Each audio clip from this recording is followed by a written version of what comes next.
5,000 years ago, in Uruk, the city of towering walls, a mighty king ruled with tyranny, and his people cried out to the gods. So they created for him an equal, a companion who would change his fate. This is not just a tale of battles, but a journey in search of the meaning of life itself. The mighty king met the wild man in a clash that shook the city's foundations. Yet when their swords fell, an unfamiliar laughter echoed.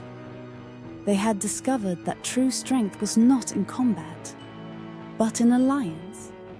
And thus, in the cedar forest, where darkness concealed the breath of the dragon Humbaba, they advanced cautiously, their swords illuminating a path no man had walked before. Humbaba's eyes burned like lanterns in the mist, and his voice thundered like an earthquake. This forest is my grave, or yours. And crowned with cedar branches, but the gods did not forgive them. Enkidu, once a symbol of strength, became a shivering body racked with fatal fever. And in the moment of his death, Gilgamesh understood, even kings cannot escape fate. The mighty warrior who defied gods and monsters now sat in silence, beside the lifeless body of his only friend. No roar of battle, no clash of swords, only the deafening weight of loss. For the first time, Gilgamesh knew fear, not of war, but of time. No victory, no kingdom, no power could fill the void. The mighty Gilgamesh, once unstoppable, now trembled before a question no sword could answer. Is this all there is? Gilgamesh crossed the waters of death, its dark waves reflecting a sky devoid of stars. Each stroke of the oar tore through the fabric of the unknown, pushing him further into mystery. He faced scorpions the size of men, their eyes glowing like embers beneath the ash, their roars echoing through the void. He fought them with his bronze sword, every strike a cry of defiance against death. After what felt like an eternity, he reached the distant shore, where Utnapishtim, the man who survived the Great Flood and was granted immortality, stood waiting. The wise man gazed at him with weary eyes, a faint sorrowful smile forming on his lips. O King of Uruk, you seek a secret that was never meant for mortals. Immortality is a myth, a trick the mind plays to escape the truth. The greatest treasure I have found is this flower. It does not grant eternal life, but it restores youth to those who have begun to wither. On the shores of the waters of death, where no ship dared to sail, Siduri stood behind a wooden tavern, the scent of aged wine wafting through the air like the essence of the earth itself. Her eyes held the wisdom of the ages, her hands cradling a cup that never ran dry.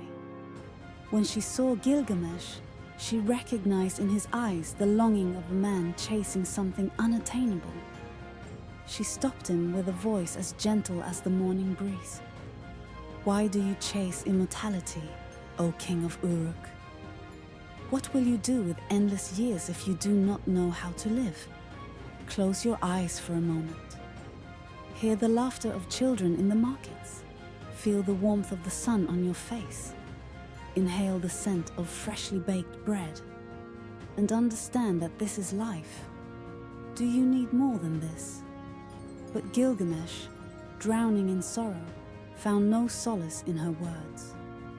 He turned away, continuing his journey, carrying the weight of unanswered questions in his heart. After great hardship, and after hearing Utnapishtim's tale of the flood and survival, the wise man extended his hand.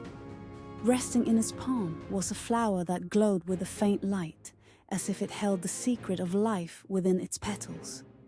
The sage spoke. This will not grant you immortality, but it will restore your youth. Try it.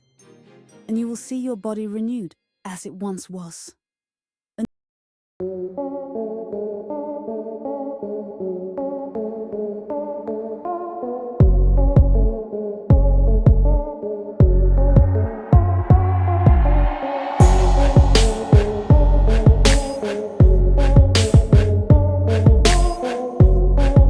On a rock, as he bent down to wash the dust from his face. But in a fleeting moment, a serpent, dark as the night, slithered from the shadows, gliding silently between the stones. In an instant, it coiled around the flower and swallowed it whole. Then, as quickly as it had come, it disappeared, leaving behind only its discarded, peeling skin. Gilgamesh stood in stunned silence, staring at the shed skin, a symbol of renewal, a gift of rebirth that would never be his. At last, he understood. Nature renews itself in endless cycles, but man must walk forward toward his fate, never to return. Gilgamesh returned to Uruk, his steps heavy upon the familiar streets of his youth. He carried no flower to restore his strength, but he bore something far greater, a newfound understanding of life. Standing atop the city's towering walls, he gazed at the ancient stones, recalling how he had commanded them to be laid one upon another, forming an unbreakable fortress. And in that moment, he realized the truth he had sought for so long. Man dies, but his greatness remains carved into the memory of the earth. He turned to his people, the children playing in the alleys, the artisans shaping clay, the elders telling stories beneath the shade of trees. He no longer needed a flower to bring back his youth, for he had learned that immortality was not in the body, but in the legacy one leaves behind. Thus, the walls of Uruk were built not only from clay, but from stories passed through generations.